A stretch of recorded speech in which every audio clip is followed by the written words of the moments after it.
अश्वदायन अश्वदायन नाम के एक ऋषि यहाँ रहते थे 2000 साल पहले। जी जी जी। वो जाने के बाद इसका नाम मिल गया असवलगढ़। असवल बोल दो, एक प्राणी है असवल जी। भालू। वो जी जाने के बाद जी। फिर बाद में इस किले के नीचे जी परली नाम का गढ़ है, गांव है परली। और परली गांव इसके नजीक है, इसलिए इसका नाम मिल गया परलीगढ़। परलीगढ़। और बाद में समर्थ रामदास स्वामी यहाँ रहने के आए तो शिवाजी महाराज ने इसका नाम रखा सज्जनगढ़। सज्जनगढ़। सज्जनगढ़।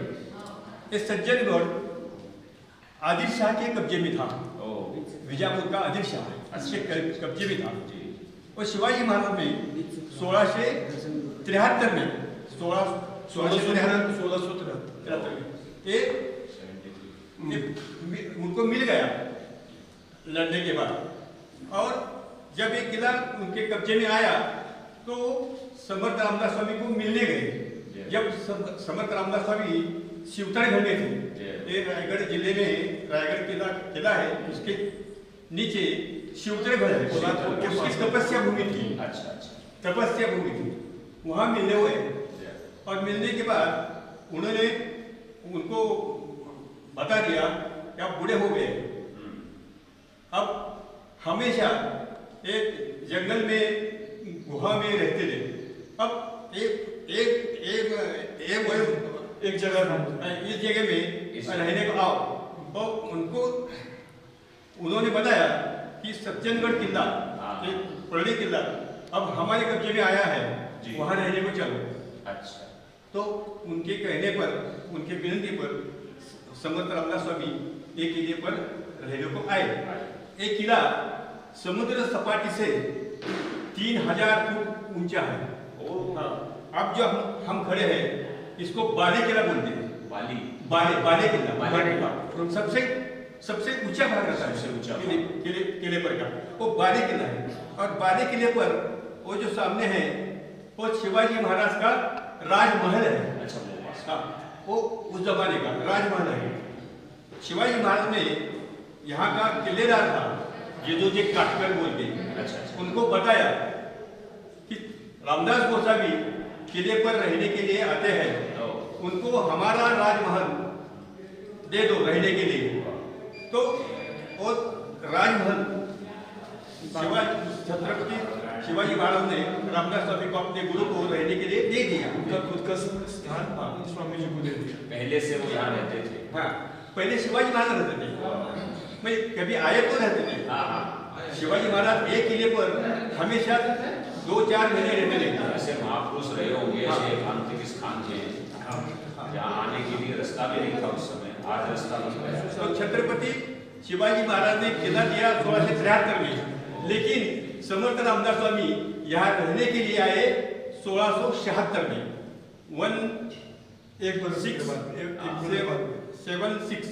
1676 में रहने के लिए आए।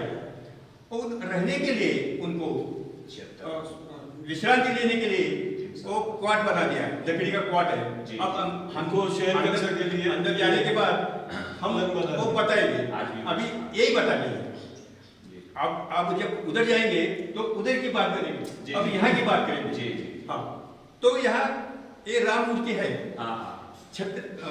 समर्थ रामदास स्वामी यहाँ रहने के आए, उस टाइम एक किले पर राम का मंदिर नहीं था।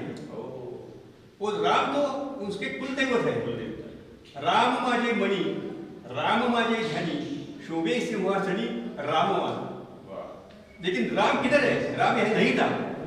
वो उसका दिल में आया कि यहाँ राम की मूर्ति होना, राम का मंदिर होना। वो जब मैं पूरा राम भाई हूँ, तो मेरे यहाँ राम जी की मूर्ति नहीं है। अपने थोड़ा दर्शन कराना राम जी का। अपने यात्रा के समय वो तंजावर तमिलनाडु में वो छत्रपति शिवाजी महाराज के सौतेले भाई व्यंकोजीराजे भोसले वहाँ का राज्य था, राजधानी थी। वहाँ पंचधातु की मूर्ति करने बहुत अच्छे कलाकार थे, मशहूर कलाकार थे भारत में। और समर्थ बोले वो राजा को कि हमें पंचधातु की मूर्ति चाहिए। अच्छा। राम, लक्ष्मण, सीता और हनुमंत राय इनकी मूर्ति चाहिए। तो बोले हाँ कर देंगे, लेकिन ये दरबार में एक अंधा कलाकार बैठा था। अंधा। अच्छा। अंधा वो पहले जमाने में वो मूर्ति करता था, लेकिन उसके आग गए तो वो बोले इनका बेटा करेगा। तो समर्थ बोले नहीं यही करेगा, वो अंधा कलाकार ही करेगा। उसको सामने बुला दिया और उनके आंख से हाथ फेर दिया, बराबर। और उसको दिव्य दृष्टि आ गई, दिव्य दृष्टि आ गई। बोलो संत भगवान की। और संत का चमत्कार रहता है, और उसको विश्वास रखना हमारा धर्म का काम, उसको विश्वास रखना ही चाहिए। उसको दृष्टि आ गई, जैसे संजय को दृष्टि आ गई। कुरुक्षेत्र में क्या चलता है वो दिल्ली में बैठ के वैसा दृष्टि आ गई। वो बोले हम मूर्ति बनाएंगे, लेकिन वो मूर्ति माटी की नहीं थी, शाडू की नहीं थी, वो तो पंचधातु की थी। उसको बनाने को कुछ देर लगा, बरस 2 बरस। और समर्थ बोले मूर्ति होने के बाद सज्जनगढ़ में लेके आओ, हम अभी चलते हैं। समर्थ इधर आ गए सज्जनगढ़ से, और सज्जनगढ़ में आने के बाद 2 बरस में 1680 में, 1680 में छत्रपति शिवाजी महाराज ने देह रख दिया रायगढ़ पे। चैत्र शुद्ध पूर्णिमा हनुमान जयंती के दिन शिवाजी महाराज वहां उनका देहांत हो गया। एक खबर समर्थ रामदास स्वामी को मिल गई, इतना बड़ा संत वो भी विचलित हो गया। और उन्होंने तय कर लिया अब शक्ति गई, अब युक्ति का क्या करना। शक्ति युक्ति मिल गई, ये राज बना दिया।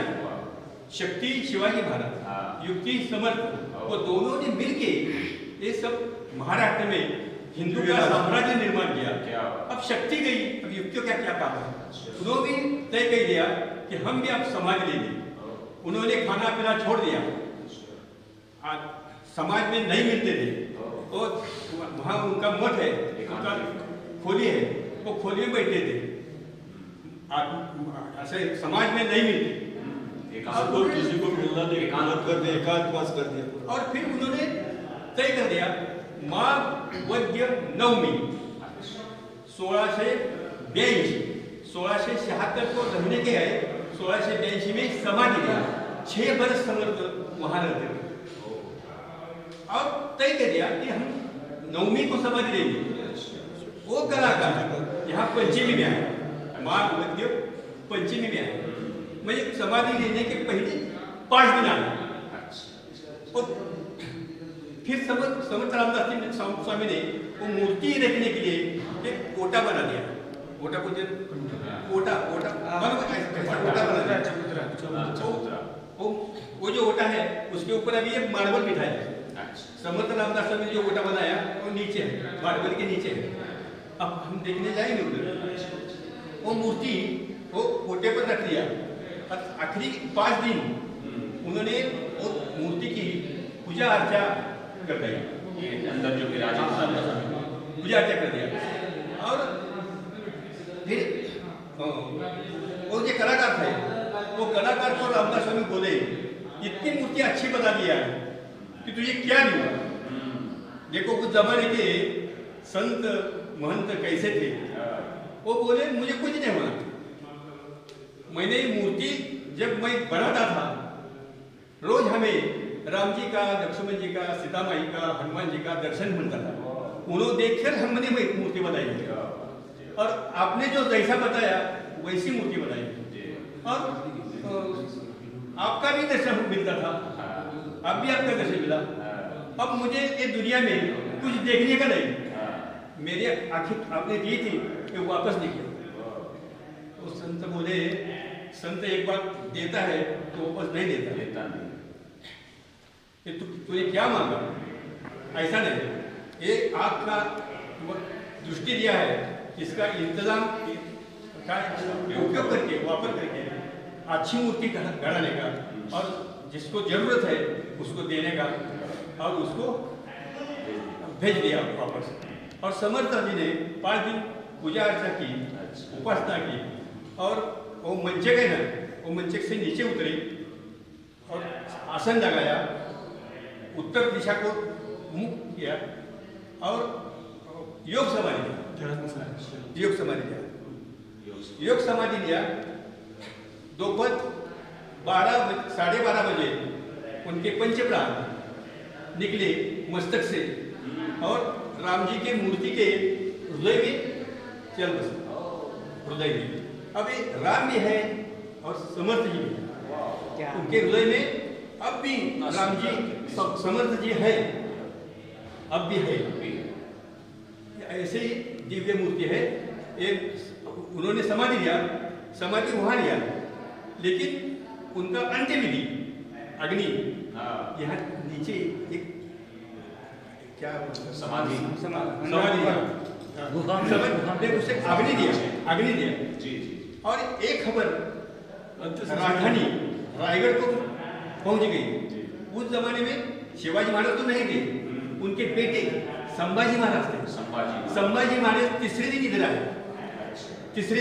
इधर आए, तो हाँ क्या बोलते हैं अस्थि तीसरे दिन कर रक्षा विसर्जन जमा करते हैं।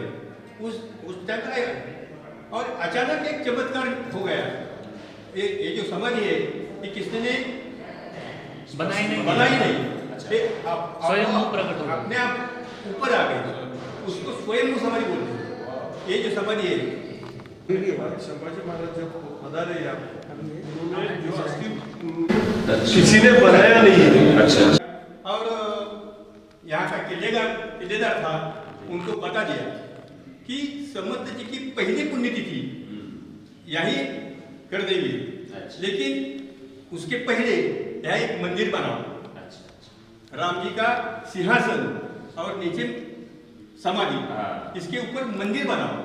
और संभाजी राजा के कहने पर ये मंदिर बना दिया है। ये तब एक 8-9 महीने में और उनकी पहली पुण्यतिथि यहीं ही हो गई ये मंदिर में। फिर वहाँ की राम मूर्ति यहाँ आने की स्थापना की। एक वहाँ से हाँ, जब समर्थ जी के पट शिष्य थे, लाडले शिष्य थे, उनका नाम कल्याण था। कल्याण ने 6 बरस समर्थ जी की सेवा की। लेकिन समर्थ जी ने समाधि लेने से पहले और कल्याण को डोमगांव, एक परांडा में बार्शी के पास डोमगांव है, वहाँ भी एक मठ है, वहाँ भेज दिया। क्यों भेज दिया? कि मैं जब समाधि लूंगा तो वो भी समाधि लेगा, फिर मेरा बचा हुआ कार्य कौन करेगा? जैसे तुकाराम महाराज सदैव वैकुंठ में गए, लेकिन सदैव गए। और नामदेव जी के अवतार थे, संत नामदेव जी का गाथा अपूरा था, वो संत तुकाराम ने पूरा किया अवतार लेके। वैसा हमारा बचा हुआ जो कार्य है वो कल्याण ही करेगा, दूसरा कोई नहीं करेगा। इसलिए वो जो यहाँ रहे वो भी समझ लेगा, इसलिए उसे डोमगांव भी दिया और उसको बता दिया मैं जब बुलाऊंगा वो यहाँ वो अन्याधारक थे। 1 घंटा हो गई, उन्हें अंतर्ज्ञान से समझ लिया कि हमारी गुरु मौली राम जन्म विलीन हो गई।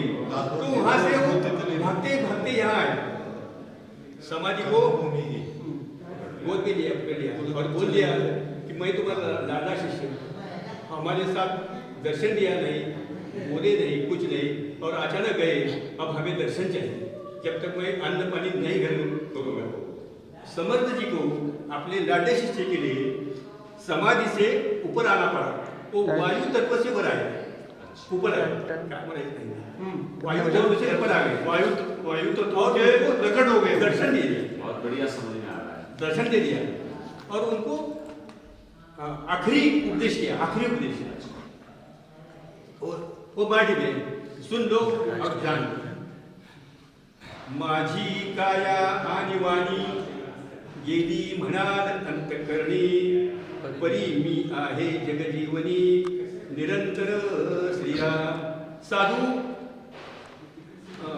इसका मतलब है कि तो- मैं दुनिया में नहीं हूँ, हाँ। तो लेकिन मेरा अस्तित्व रहेगा. अपने वाणी से, अपने वाङ्मय से जिंदा ही होते हैं. हाँ, फिर जो बोले, स्वामी ने लिखा हुआ है, जब तो प्रकट होगा आपको ना अपने देखना है, शिष्य को तो दर्शन देने के लिए. हमें आप लोग, हमें और ये समाज में साधु संत को आप लोग को देखने का है, वो कैसा देखने की? वो बोले आत्माराम दासबोध, आत्माराम और दासबोध इस समर्थ जी का प्रमुख ग्रंथ है, अच्छा. प्रमुख वाणी है, प्रमुख वाङ्मय है. आत्माराम दासबोध माझे स्वरूप सदा सिद्ध. स्वरूप बोलतो रूप. आत्माराम आणि दासबोध हे समर्थांचं रूप आहे, वाङ्मय रूप, वाङ्मय रूप. आत्माराम दासबोध माझे स्वरूप स्वतः सिद्ध, असता न करावा खेद, भक्तजनी श्रीराम. जिनको मुझे देखने का है उन्होंने आत्माराम दासबोध में मुझे देखने का और वैसा आचरण करने का. फिर बोले नका करू खटपट, खटपट. तो वो कह रहे थे कि मतलब और और कुछ ज्यादा करने की हलचल आवश्यकता करो. नहीं है. मेरा प्रधान ग्रंथ दासबोध है, उसको आप ग्रहण कर लो, मैं साक्षात आपको दर्शन दे दूंगा. पहा हो माझे ग्रंथ नीट, तेरी सायुज्याची वाट, सायुज्य मुक्ती स्वर्ग, सायुज्याची वाट, वाट बोलतो मार्ग, सायुज्याची वाट गौसेन की श्रीराम. ऐसा उपदेश किया, समाधि से ऊपर आके उपदेश किया अपने गुरु को, और फिर वो समाधि में लुप्त हो गए. ऐसा उपदेश करके उनको बोल दिया कि अरे तुम जाओ. उनके शिष्य तिकडे शेतघरात इसका सांगा. इनका ये मूर्तियों का वैशिष्ट्य क्या है मालूम है क्या? ये जो अंधभक्त लोग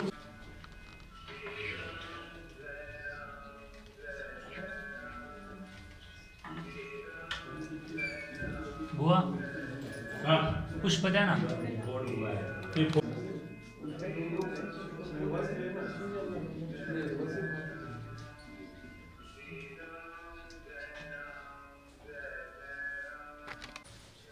जय जय रघुवीर समर्थ.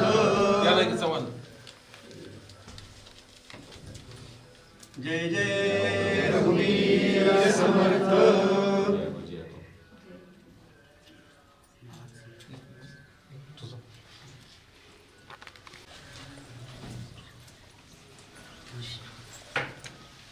वृंदावनचे महाराज आहे भागवताचे कार्यक्रम चालू आहे त्यांचा इथे. आमचा योग दर्शनाचा, आमचा योग आला त्यांना एकदम मुकत आम्ही बारामतीचे बारामतीचे पुन्हा पुन्हा पुन्हा जिल्हा से बारामती. एक काढू शकतो का प्रोग्राम? शरद जी पवार का मेरा YouTube चैनल है, आप सुनना चाहें तो कथा लाइव आ रही है. कथा लाईव्ह चालू आहे. YouTube चैनल है, उसमें आप सुन सकते हैं. श्री विष्णू चरण. शृंगापरी, मांदार शृंगापरी, शिंग या सह्याद्री पर्वताच्या रांगामध्ये 7 शिखरे हैं, अच्छा. इसलिए वो सातारा हो गए. सतारा, सप्ततारा. हाँ 7 तारा. हाँ. नामे सज्जन जो नृपे, हे नृप बोलतो राजा, वो राजा शिवाजी राजा. जी. नामे सज्जन जो नृपे, वसविला श्री उर्वशीचे तिरी. नदी का नाम उर्वशी है पहला, अभी उर्मोडी बोलते. उर्वशीचे तिरी साकेताधिपती, साकेताधिपती कपी कपी. भगवती हे देव जाचे श्री. वाह. समाधि के ऊपर ये 3 देव है. श्री मतलब येथे जागृत रामदास विलसे, जोया जना उद्धरी, जोया जना उद्धरी, जोया जना उद्धरी. ऐसा वर्णन करके रखा है. उनके साथ समर्थ यहाँ रहने को आए. हाँ. उस जमाने में छत्रपति शिवाजी महाराज ने यहाँ का किलेदार था जदोजी काटकर बोल के, उसको खत लिख दिया. रामदास गोसावी किले पर रहने के लिए आते हैं, उसको हमारा राजवाड़ा खुला करके देने का। जब आएंगे आने देगा, जब जाएंगे तो जाने को देंगे, उसको रोकने का नहीं। जब भी आएंगे जाएंगे उस हिसाब से ऐसा बोल दिया, खुली छूट। हाँ। और उसको मेरी खुली राजवाड़े में अच्छा। उनको रहने के लिए दे देने का। वाह। जब ये रूम उनको दे दिया तो शिवाजी महाराज कभी अंदर गए नहीं, अपने गुरु का इनका सम्मान करते थे, वो बाहर से ही मुजरा करके उनको बात करते थे, अंदर गए नहीं। उसको विश्रांति के लिए वो पलंग बना दिया, देख वो लकड़ी का पलंग है, शिवाचल से हाँ शीशम पलंग है, वो 6.5 फुट लंबा है और 4 फुट चौड़ा है। और उसके ऊपर जो तस्वीर है वो समर्थ के शिष्य थे, मेरू स्वामी बोल के, मेरू स्वामी। वो चित्रकार थे, कलाकार थे, उन्होंने बनाया। हाँ, उन्होंने तस्वीर बना दिया है, वो असली तस्वीर है। समर्थ कैसे थे इस तस्वीर में है, ऐसे थे, वो असली तस्वीर है। और हमारे रामलाल संप्रदाय में उसको बहुत मानते हैं वो तस्वीर को। और तस्वीर के आगे वो पेटी में वलकल उनके रखा है। कपड़े आपने कहाँ वलकल देखा भारत में? वलकल वस्त्र तो पुराणों में लिखा हुआ आता है, लेकिन देखा नहीं। नहीं। यहाँ देखो, हाँ, जो वृक्षों की छाल होती है उसी से बनता है। तो उसको कथा बताता हूँ। श्रीलंका पर विजय मिलने के बाद प्रभु रामचंद्र अपने ससैन्य अयोध्या आए। अयोध्या आने के बाद उन्होंने सब सैन्य को कुछ न कुछ दे दिया, तोहफा दे दिया, कुछ न कुछ बच गया, खाली मर गया। और सीता माई बोली सबको दे दिया, इनको क्यों नहीं दिया? वो बोले उनके हृदय में हम हैं, वो कुछ नहीं देगा। आप दे दिया तो भी वो नहीं देगा, नहीं सबको दे दिया, इनको भी देना पड़ता है। फिर पूछो, चलो फिर जाके पूछ क्या चाहिए। क्या चाहिए? और वो सीता मैया हनुमंत राय के पास गई और बोली बेटा तुझे क्या चाहिए, सबको दिया, तू ही रह गया। वो बोला मुझे कुछ नहीं चाहिए, मेरे हृदय में तो आप है, और इसके ज्यादा तोहफा क्या होता है, मुझे कुछ नहीं होने का। नहीं कुछ तुम मांगो। तो मार्करा हंस पड़े और बोले मैं मांगूंगा, वो देंगे ना? हाँ मैंने दे। रघुवंशाचं वचन आहे ते, वचन दिलं ते म्हणजे रामरायाने वनवास में जो वलकल परिधान किए थे वो वलकल मुझे होना। तो राम राय ने तो तय किया था ये वलकल मैं 14 बरस पहने हैं, ये मैं किसी को नहीं दूंगा। अब मर्दरा ने तो वही मांग लिया। तो सीता माई को आई, राम राय बोले क्या मांगा? तो वलकल मांगे। आता तुमने तो वचन दिया है, वो वचन निभाना हमारा कर्तव्य है, अब वो निभाना ही पड़ेगा। और तू धर्मपत्नी है, उसका तो कहना मानना पड़ता है। फिर क्या करने का? वो उसको 2 भाग करने का, आधा आधा करने का, एक उनको दे दो, एक हमारे पास है। सीता माई ने वो वलकल, आधे वलकल हनुमान जी को दे दिया। जब 12 वर्ष समर्थ रामदास तीर्थ यात्रा घूमे पैदल, केदारनाथ में 2 वर्ष थे, केदारनाथ हिमालय में। उसको ठंडी बच गई।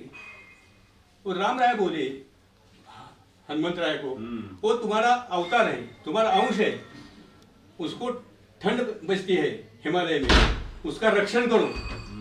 मनो जेव्हा मारू तो पिल्ले वायु वेगाने वहां आके खड़े हो गए।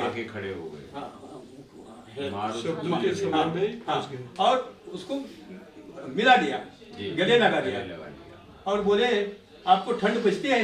तो मैंने नहीं ठंड बचती। नहीं तो कैसी बचती? राम राय ने मुझे भेजा इधर। वलकल राम विश्वास वलकल उसके गले में डाल दिया, वही वलकल है। क्या बात। बोलो राजा रामचंद्र भगवान